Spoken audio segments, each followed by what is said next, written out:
Beleza, beleza. Bom, enquanto a galera vai mandando nome, pedindo salve, mandando cidade, JP, vamos botar em dia os nossos papos aqui de Mengão, você que é o cara aí na cobertura do Flamengo, no dia a dia. Fala pra gente essa questão da concessão do Maracanã. O Flamengo venceu o Vasco nessa disputa? Como é que é isso? Mais uma vez, Rafa. Antes, só deixar aqui também o registro sobre o acontecimento do Rodrigo Rodrigues. A gente que estuda, a gente que gosta muito de futebol, a gente acompanha muito, muito triste. Gostava muito de ver os programas, fiquei muito chateado também com a notícia, mas como você falou, a gente tem que dar a notícia. E sobre esse Flamengo e Vasco, dessa vez fora de campo, o Flamengo venceu mais uma vez. O Vasco critica, não gosta da concessão feita entre Flamengo e Fluminense com o Maracanã. Eles perderam em primeira instância, recorreram mais uma vez, Rafa, e dessa vez perderam mais uma vez, o que é normal perder para o Flamengo. Mas, assim, não faz sentido se eles batem tanto na tecla de eu tenho estádio, eu não preciso Maracanã, mas eles ficam chateados quando isso acontece. E quando tem jogo decisivo do Vasco, a gente sabe, quando o Vasco está precisando, por exemplo, escapar do rebaixamento, os jogos onde eles mandam é sempre no Maracanã e tem aí sim que negociar com o Flamengo, né? O Vasco tem um projeto de reforma para São Januário, aí que não sabe se sabe Deus quando vai sair do papel isso, eles querem já ter um negocinho aí com o Maracanã, meio que pré-agendado, quer ter essa participação, essa possibilidade de jogar no Maracanã.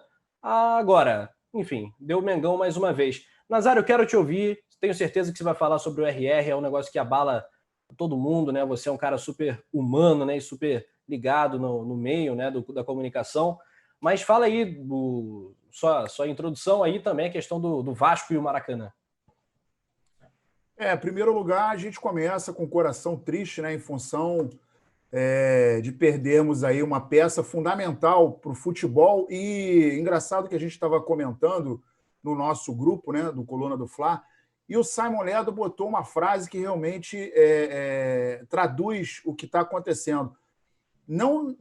Ele botou assim: não lembro da última vez que uma figura como ele, como o Rodrigo, foi unanimidade, né? Então, assim, a gente está vendo inúmeras manifestações de carinho, de saudade e de um buraco que ele deixa, tanto na música quanto no esporte, a sua maneira com a qual ele apresentava o programa com leveza. Eu até botei isso no grupo, no nosso grupo. Ele apresentava com leveza, com absoluta categoria, com absoluta propriedade, mas com um tom leve, muito, muito gostoso. E, assim, particularmente, eu gostava muito de como ele lidava com as câmeras ali, com o grafite, ele sacaneava o grafite, brincava com ele, mexia com ele. Então, era uma coisa absolutamente leve e gostosa, porque é igual você falou, né? De futebol a gente fala com alegria. Então, lamentavelmente, alguns comentaristas comentam, falam sobre futebol com peso muito grande, com raiva, com rancor, com uma certa inveja, e ele não. Ele colocava a sua opinião de uma maneira leve, solta, com propriedade, com categoria e com muito humor.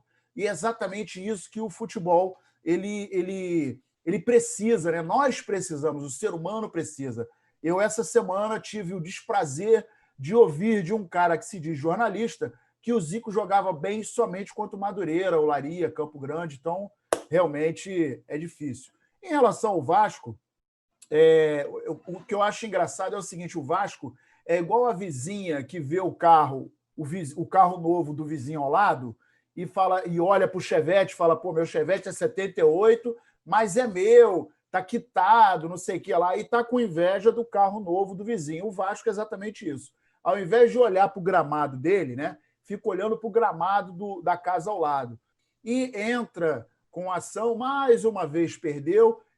Inclusive, a gente sabe que o Vasco pode recorrer, mas ao invés de tomar conta do projeto dele, está tentando tomar conta, não tem cacife, não tem uma gerência que seja exemplar, vamos dizer assim, para dizer o mínimo, para poder tocar o projeto do Maracanã. Não consegue tomar conta da casa. A gente viu aí nos últimos anos falta de luz, rato dentro de campo, a escola do Vasco, as professoras não recebiam, as crianças também não estavam tendo merenda, enfim, a estrutura do Vasco da Gama absolutamente comprometida. E o mais engraçado é que, por exemplo, no Vasco da Gama, que criticou o Flamengo em função de utilizar os módulos, né? Que eles falavam que eram caixas e tal, que eram contêineres, lá no CT do Vasco está se colocando o mesmo módulo, com a mesma viabilidade de construção, e ninguém fala nada. Então, assim, o Vasco é aquele vizinho que a gente não tem que dar ouvido, né? Vida que segue, vamos que vamos, segue o baile. Pois é. Então é isso, o Tribunal de Justiça recusou aí o recurso do Vasco, a concessão do Maracanã segue com Fla-Flu, né? A gente sabe que é muito mais Fla do que Flu, mas oficialmente Fla-Flu aí no Maracanã. Lembrando para a galera que está chegando... Deixa eu só te cortar aqui rapidamente, que, aliás, para o Estado do Rio de Janeiro, para o governo do Estado do Rio de Janeiro, foi maravilhoso o Flamengo estar à frente do Maracanã, porque organizou as contas, trouxe dinheiro para o próprio Estado. O Maracanã alguns detalhes foram reformados em função dessa parceria, ou seja, bom para o Flamengo, bom para o Fluminense, bom para o Estado do Rio de Janeiro, nada a falar que essa parceria seja muito ruim para alguma das partes ou para ambas as partes. E vocês podem ter certeza que se tivesse um pontinho só de errado, uma pontinha solta na gestão do Flamengo... Ia virar manchete. Não tem dúvida. Ô, Nazário, não, um exemplo que você falou bem, que a gente pode pegar, é o Pacaembu em São Paulo.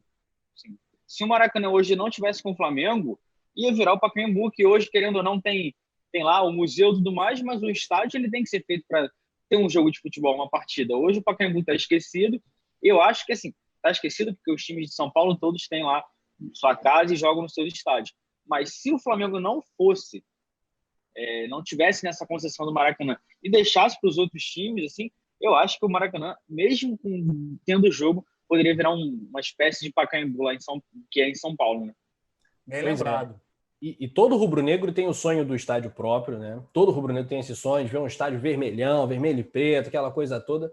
Mas pensar no Maracanã como um elefante branco é um negócio, assim, absurdo para a nossa história, né? Seria um absurdo. Como é um absurdo o Pacaembu ter virado esse elefante branco. O Pacaembu é um estádio delicioso de se assistir um jogo de futebol. Para mim, para o meu gosto pessoal, é Maracanã e Pacaembu. São os melhores jogos para se ver um jogo de futebol. Melhores estádios para se ver um jogo de futebol no Brasil.